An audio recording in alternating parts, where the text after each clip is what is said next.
동생들 안녕. 영규영이야. 항사 10미닛. 자, 이제 조선의 마지막 조선 제도사 다뤄보도록 할게. 자, 먼저 중앙정치제도부터 확인해 봐야겠지. 자, 왕 밑에 의정부가 있는데 의정부 정말 중요한 조선의 최고의 통치기관이지. 재상 합의기구였고, 자, 백관을 통솔하고 국가의 제일 중요한 정책에 대한 총괄을 담당했어.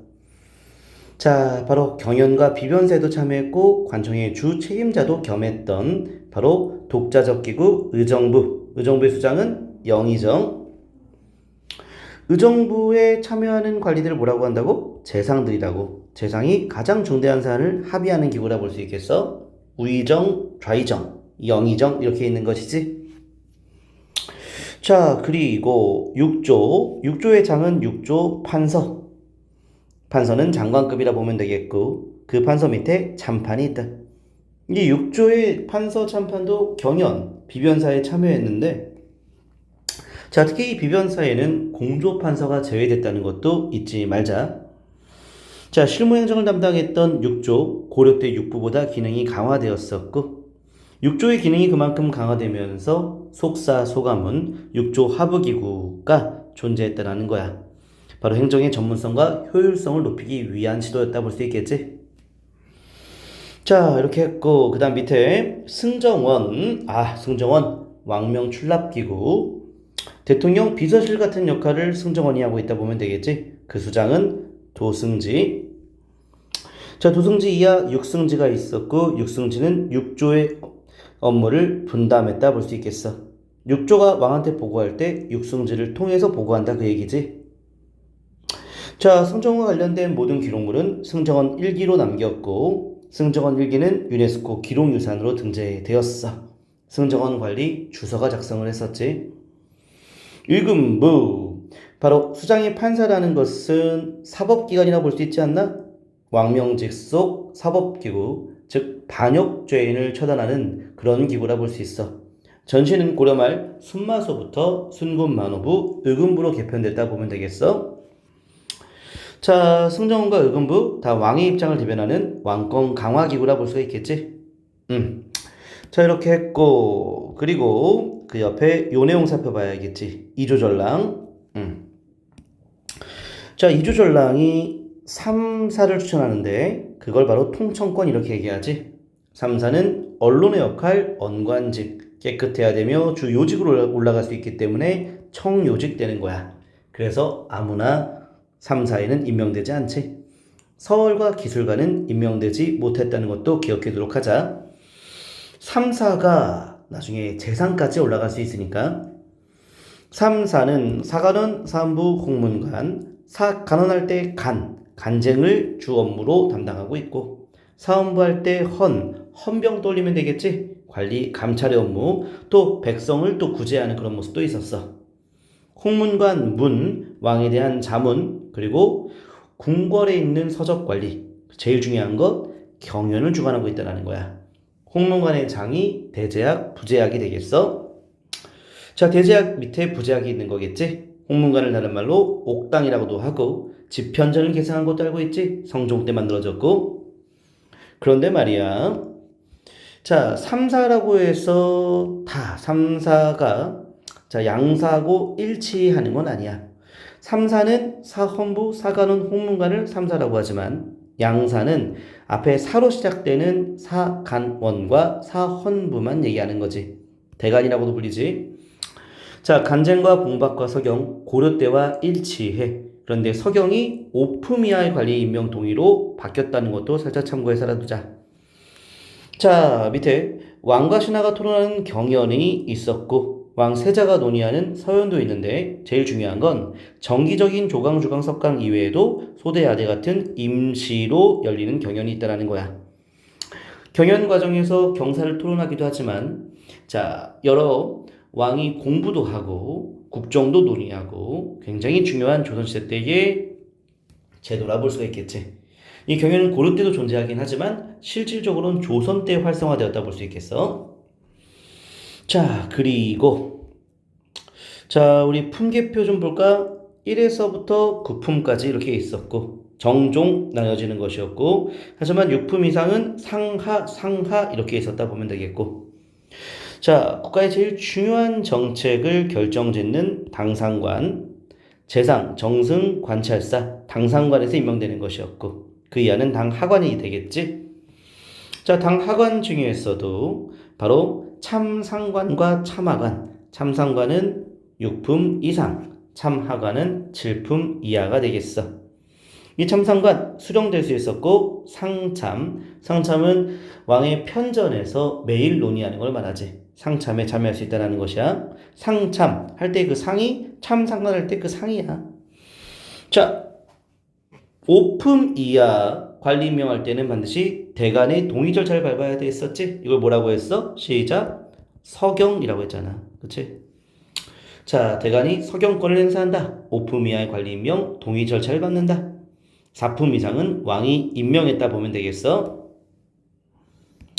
자, 그리고 자, 디테일한 내용은 조금 이따 보는 걸로 하고, 우리 중요한 기구들 3법사가 있었어. 사법기관이지. 한성부, 형조, 사헌부.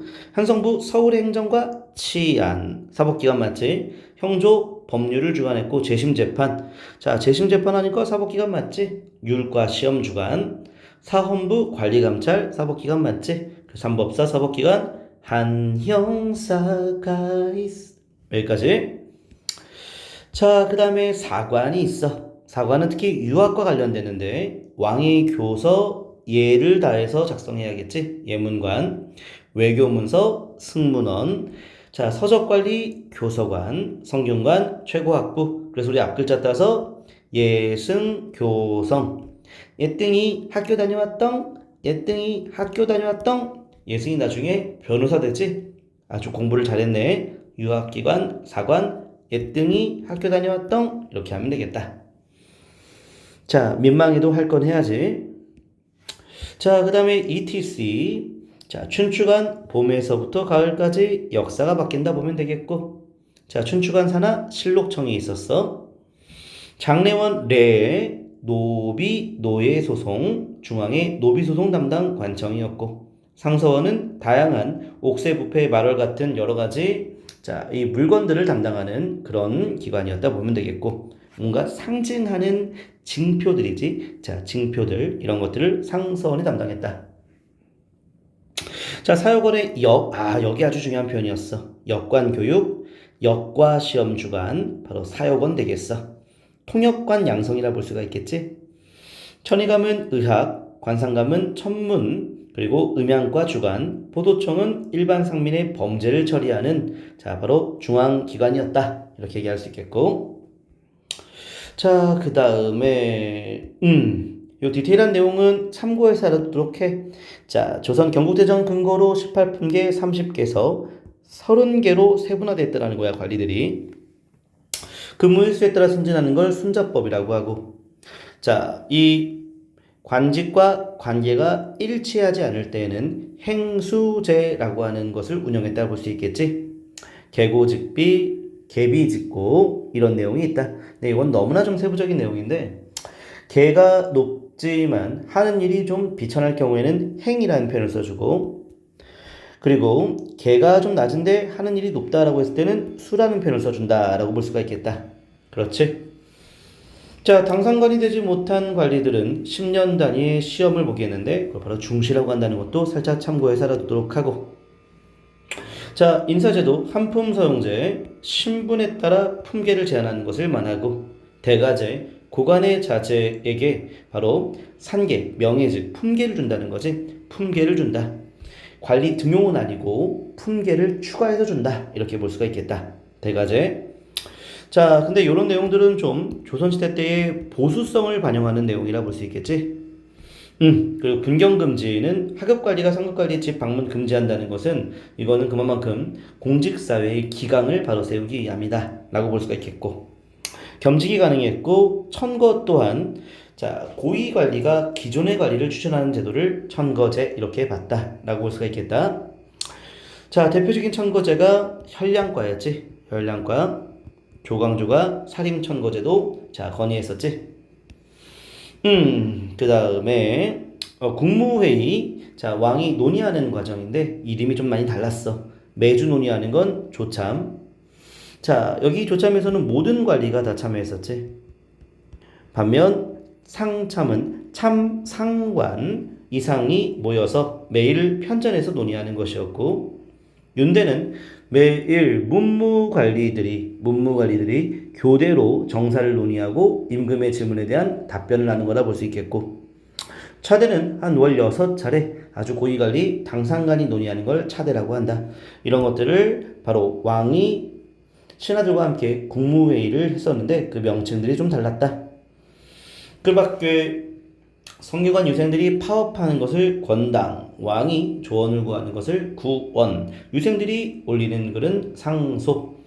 자, 또한 왕이 자문을 구하거나 여론을 구하는 것은 순문. 그리고 자, 이 백성들도 왕한테 올릴 수 있는 글이지. 상언, 이두의 방식으로 모든 계층들이 왕한테 올리는 글을 상언이라고 했다. 이렇게 얘기하면 되겠네. 이러한 제도가 있다는 것은 왕이 독단적으로 왕의 지시만 내린 것이 아니라 여론도 수렴했고 언로도 개방했던 그런 사례들을 조선시대 때 찾아볼 수 있다. 이렇게 확인할 수 있겠네. 자, 양이 만만치 않았는데 이렇게 조선 제도사. 근데 뭐니 해도 여기는 디테일한 내용보다는 기본적인 내용 중심으로 먼저 학습을 하고 디테일한 내용으로 확장하는 그런 방식으로 공부하는 게 좋을 것 같습니다. 수고하셨습니다.